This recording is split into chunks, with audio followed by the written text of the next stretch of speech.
দেশের মধ্যে চলমান বন্যা প্রবাহ ও ভারী বৃষ্টিপাতের ফলে দেশের অনেকাংশেই বন্যা সৃষ্টি হয়েছে এবং এই বন্যার পানিগুলো কয়েকদিন ধরে সাগরে নামছে এবং একই সাথে বলা হচ্ছে কাপ্তাই লেকের পানি সাগরের মধ্যে যদি আজকে রাত থেকে ছেড়ে দেওয়া হয় তাহলে দেশের যেসব নিম্নাঞ্চল রয়েছে বিশেষ করে উপকূলীয় এলাকা বঙ্গোপসাগর তীরবর্তী সেই সব এলাকার যেখানে নিচু পয়েন্ট রয়েছে বিশেষ করে বেড়িবাঁধ নিচু হয়ে গেছে অথবা ভেঙে গেছে সেই সব এলাকা কিছুটা প্লাবিত হওয়ার সম্ভাবনা দেখা যাচ্ছে।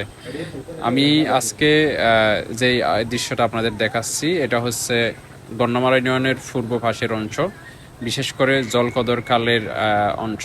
এখানে দুটি পয়েন্টে ভাঙন ধরেছে, বেড়িবাঁধের দুটি পয়েন্ট ভেঙে গিয়ে এলাকা প্লাবিত হয়ে গেছে এবং এই প্লাবিত হওয়ার ফলে এলাকার বিশেষ করে দানি জমি যেগুলো রয়েছে ফসল সেগুলো নষ্ট হয়ে যায়, মাছের ঘের সহ মানুষের অনেক ক্ষয়ক্ষতির সৃষ্টি হয়।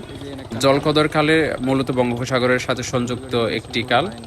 জলকদর খালে যদি সাগরের জোয়ারের পানি বৃদ্ধি পেয়ে থাকে তাহলে এখানেও পানি বৃদ্ধি পেয়ে যায়। এই পানি বৃদ্ধি পাওয়ার ফলে যেই সব এলাকায় নিচু বেড়িবাঁধ সেসব এলাকায় কিছুটা প্লাবিত হতে পারে। এখন আমাদের পার্শ্ববর্তী যেসব এলাকায় এরকম অথবা অন্যান্য যেসব বেড়িবাঁধ ভাঙ্গা রয়েছে সেই সব কর্তৃপক্ষ বা স্থানীয় এলাকাবাসীর উদ্যোগে ঠিক করতে হবে। যদি ঠিক করা না হয় তাহলে সাগরের পানি বৃদ্ধি পেলে ওইসব এলাকা প্লাবিত হওয়ার সম্ভাবনা থাকবে।